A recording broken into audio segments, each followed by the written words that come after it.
சொர்க்கம், நரகம் உண்மையிலேயே இருக்கிறதா என்று ஜென் குருவிடம் கேள்வி எழுப்பப்பட ஒரு படைத்தளபதி ஹக்குயின் என்ற ஜென் குருவை தேடி வந்தார்.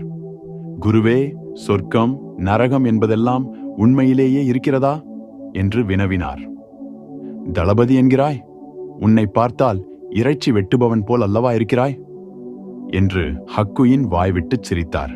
தளபதி ஆவேசமாகி தன் வாளை உயர்த்தினார். உன்னை வெட்டிக்கூறு போடவா?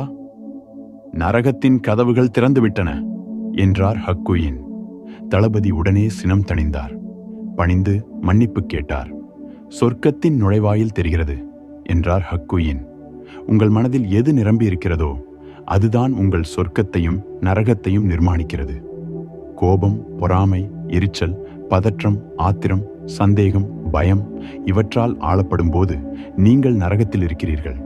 அன்பு, ஆனந்தம், பரவசம் இவற்றை அனுபவிக்கையில் நீங்கள் சொர்க்கத்தில் இருக்கிறீர்கள். இரண்டையுமே நீங்கள்தான் உருவாக்குகிறீர்கள். எது வேண்டுமென்று நீங்களே தீர்மானியுங்கள். விழிப்பு உணர்வுடன் இருந்தால் சொர்க்கத்தைத்தானே விரும்புவீர்கள். விழிப்பு உணர்வு இல்லாத போது வெளிச் சூழ்நிலைகளுக்கு ஏற்றவாறு உங்களிடமிருந்து அனிச்சையாக எதிர்ச்செயல் வெளிப்படுகிறது. நரகத்தை உருவாக்கியவர் ஆகிறீர்கள். தளபதிக்கு கோபமூட்டிய போது அவருடைய ஆத்திரம் நரகத்துக்கு வழிகாட்டியது.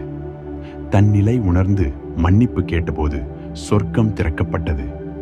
எனவே சொர்க்கம் என்பது அவரவர் செய்யும் செயலில், அவருடைய எண்ணங்களில் மட்டுமே இருக்கிறது. காணொளியை தொடர்ந்து பார்த்த உங்களுக்கு என் சிரம் தாழ்ந்த நன்றிகளை தெரிவித்துக் கொள்கிறேன். நீங்கள் புதிதாக வருபவர் என்றால் சேனலை மறவாமல் சப்ஸ்கிரைப் செய்து கொள்ளுங்கள். இந்த காணொளி பிடித்திருந்தால் லைக் மற்றும் உங்கள் நண்பர்களுக்கு பகிர்ந்து கொள்ளுங்கள். ஏதேனும் கருத்துக்கள் இருந்தால் கீழே உள்ள கமெண்ட் பாக்ஸில் தெரிவியுங்கள்.